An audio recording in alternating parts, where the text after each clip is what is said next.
आज के इस वीडियो में हम लोग जानेंगे पितृसत्ता से आप क्या समझते हैं। इसके अंतर्गत पुरुषों और महिलाओं का अधिकार एवं कर्तव्यों का वर्णन करें, जो आपके बीएड प्रथम वर्ष के C6 में पूछे जाते हैं और ये आपके परीक्षा के लिए भी महत्वपूर्ण होते हैं। तो चलिए जानते हैं पितृसत्ता से आप क्या समझते हैं। इसके अंतर्गत पुरुषों और महिलाओं का अधिकार एवं कर्तव्य जिनका वर्णन करने पूछा जाता है। तो चलिए शुरू करते हैं। इसमें आपका जो पितृसत्ता है, पितृसत्ता यानी कि पेट्रियार्ची है ना, तो यहाँ पर जो है पितृसत्ता का जो है अर्थ होता है समाज शास्त्र ने, है ना, समाज शास्त्र के विद्वानों ने पितृसत्ता को प्राचीन काल से चली आ रही एक सामाजिक व्यवस्था के रूप में स्वीकार किया है। यानी कि अगर हम लोग इनके अर्थ के बारे में देखें कि पितृसत्ता का क्या अर्थ होता है, तो समाज शास्त्र के विद्वानों ने पितृसत्ता को प्राचीन काल से चली आ रही एक सामाजिक व्यवस्था के रूप में स्वीकार किया है।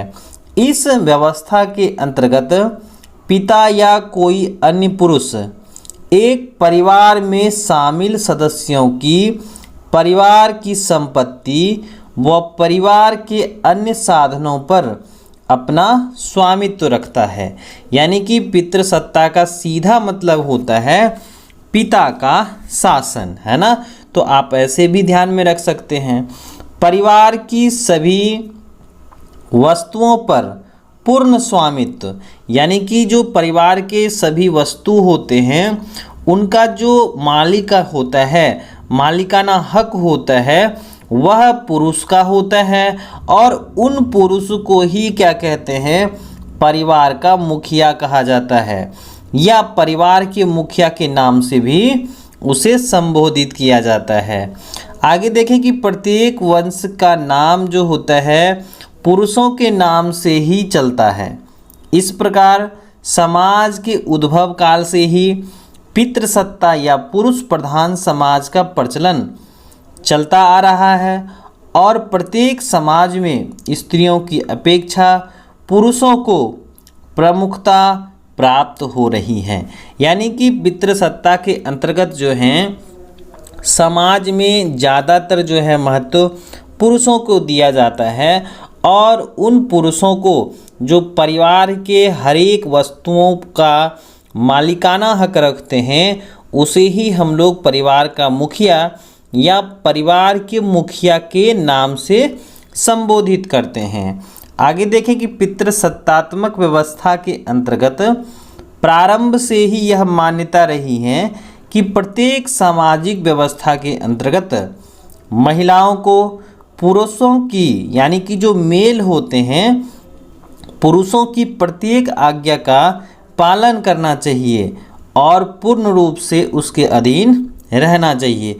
यानी कि जो आपके पितृसत्तात्मक व्यवस्था है, इसमें पुराने समय से ही जो है मान्यता रही है कि प्रत्येक सामाजिक व्यवस्था के अंतर्गत महिलाओं को पुरुषों की प्रत्येक आज्ञा का पालन करना चाहिए और पूर्ण रूप से उनके अधीन रहना चाहिए, जो पुराने समय से चली आ रही प्रथा है।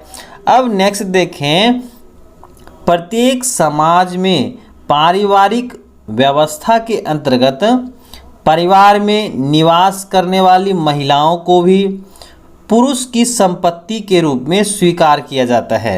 यानी कि समाज में पारिवारिक व्यवस्था के जो अंतर्गत हैं, परिवार में निवास करने वाली महिला, यानी कि जो परिवार में महिलाएं होती हैं वो पुरुष की ही संपत्ति के रूप में समाज द्वारा स्वीकार किया गया है।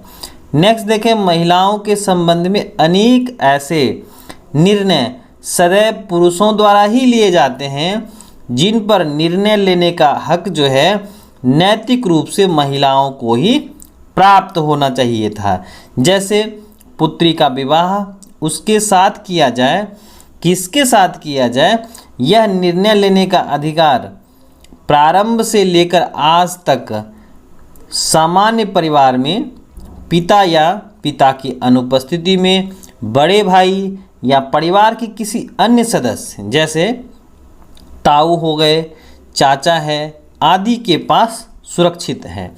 यानी कि जो समाज में जो पुराने समय से चली आ रही हैं कि जैसे लड़कियों का विवाह जो होगा ना वह पुरुषों यानी कि और बड़े भाई ताऊ चाचा के द्वारा क्या किए जाएंगे, चुनाव किए जाएंगे योग्य लड़कों का, जो नैतिक रूप से जो है महिलाओं का अधिकार था, लेकिन ये अधिकार जो है पुरुषों को प्राप्त है।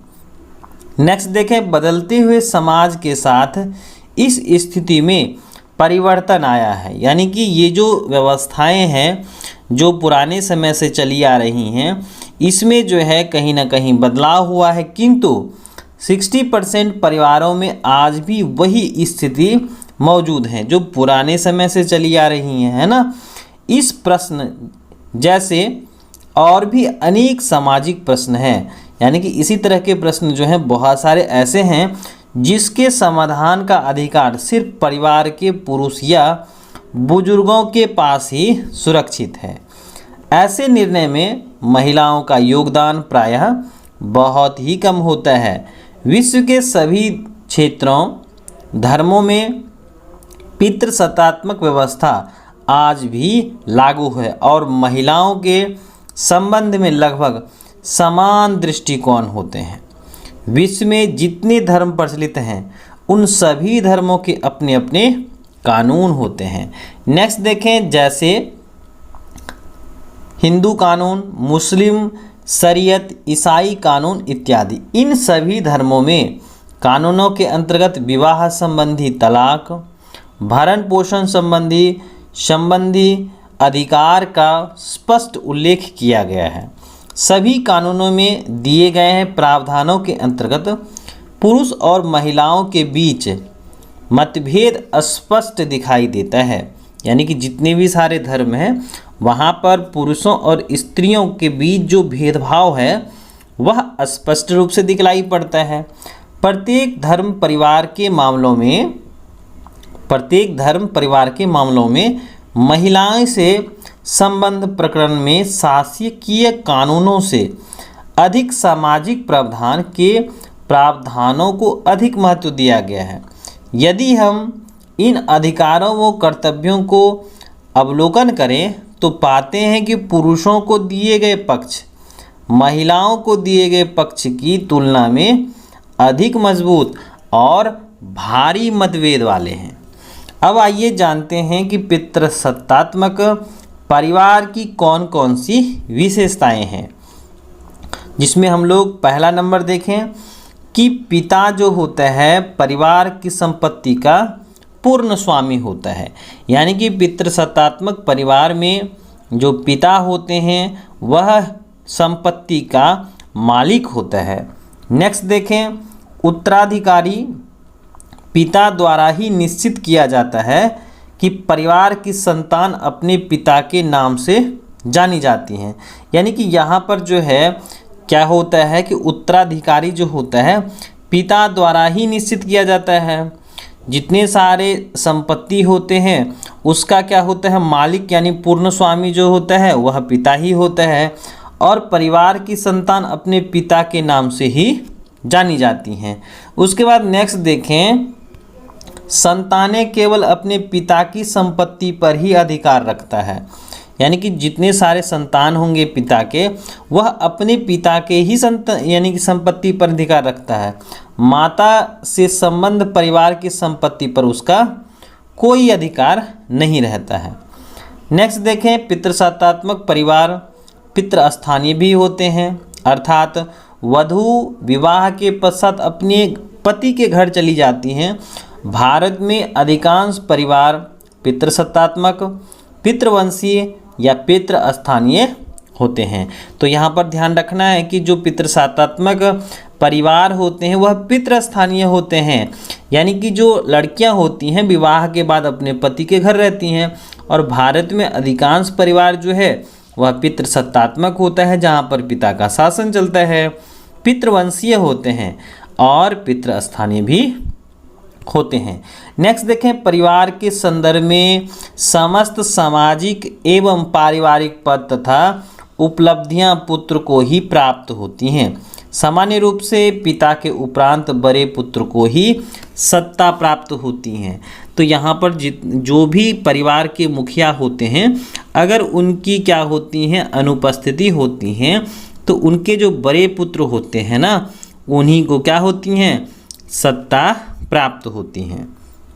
नेक्स्ट देखें, पितृसत्तात्मक परिवार में सभी संतानों को पिता के वंश का नाम मिलता है, ना कि माता के वंश का। अर्थात ये परिवार पितृवंशीय होते हैं। यानी कि पितृसत्तात्मक परिवार में जो संतान होते हैं ना, वह पिता के वंश का ही नाम मिलता है ना, जिसे हम लोग क्या कहते हैं, पितृवंशीय कहते हैं। नेक्स्ट देखें कि पितृसत्तात्मक परिवार पितृस्थानीय भी होते हैं। जैसे आपका सभी बच्चे जो है अपने पिता के घर पर ही रहते हैं, मतलब कि जहाँ पर क्या होता है, उनके पिता रहते हैं और उनके बच्चे भी क्या होते हैं, वहीं के हो जाते हैं, वहीं उनका घर होता है।